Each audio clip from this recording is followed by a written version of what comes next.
was a billion-dollar deal in Urentia, one that could decide the company's fate. When I woke up the next morning, Irene hadn't sent a single message, nor had she called. I wasn't angry either. After the checkup came back fine, I went straight home. It was a 5,000 square foot luxury villa that Irene and I had fully paid for last year. 7 years ago, when we graduated, we squeezed into a basement and shared a single bowl of instant oatmeal. 5 years ago, when we got our marriage certificate, we grabbed some cheap street food from a small vendor and then went home with a tiny 4-inch cake. And now, I could only tend to my wounds by myself in the empty villa. I assumed I would get used to it eventually. Just as I was going over the divorce agreement the lawyer had sent me, Irene came home. A strong whiff of men's cologne followed her through the door. The scent made me pause for a moment. Irene's skin was delicate and sensitive, and she was allergic to many cosmetics. What she hated most of all was perfume. Because of that, I never used anything scented during all the years we were together. Even my shampoo was carefully chosen. Now, it seemed that she was only being strict with me. Irene saw me lying on the couch with a tablet in my hands and hesitated slightly. Steve was too happy at the celebration dinner last night. He got drunk and fell, so I took him home first. Later, it got too late, and the drive was long, so I just found a nearby hotel to stay at. That's why I didn't come to the hospital to pick you up, she said. I nodded and canceled another partnership deal on my tablet. All right, got it, I replied casually. Irene opened her mouth but seemed momentarily at a loss. It was as if my reaction wasn't what she had expected. She hesitated for a while, took 2 steps closer, and lowered her gaze as she said, "Today's Saturday, so don't worry about work anymore. I'm planning to take Steve to Pareel for a trip. Do you want to come along?" On my birthday 7 years ago, Irene and I took a $5 photo together at a night market. Looking at the flimsy backdrop of the Pareel Tower, she swore that once we had money, she would take me to Pareel and recreate the exact same photo under the real Pareel Tower. As the years went by, our house got bigger, and the business became increasingly successful. Yet she grew busier, often trying to soothe me with excuses. She would say,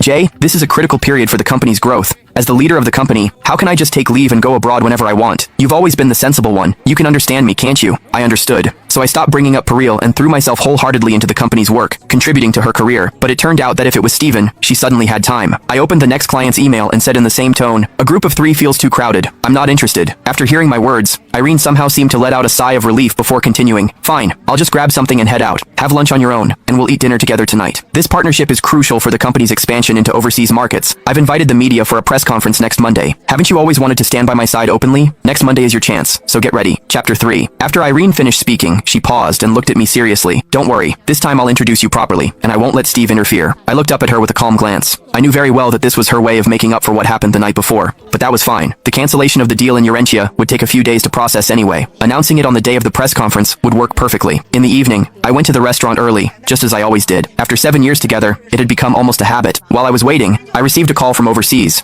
It was Ashley Walker, my opponent in the last negotiation, and also my senior. Ashley's voice was warm as she said with a smile, "Jay, have you thought about my offer for you to join DM Group? Johnson Corporation is still too small and doesn't deserve someone of your caliber." This was her 3rd attempt to recruit me. The first time was 7 years earlier, when I turned down a high-paying offer from a foreign company to join Irene's small company, earning just $2,500 a month.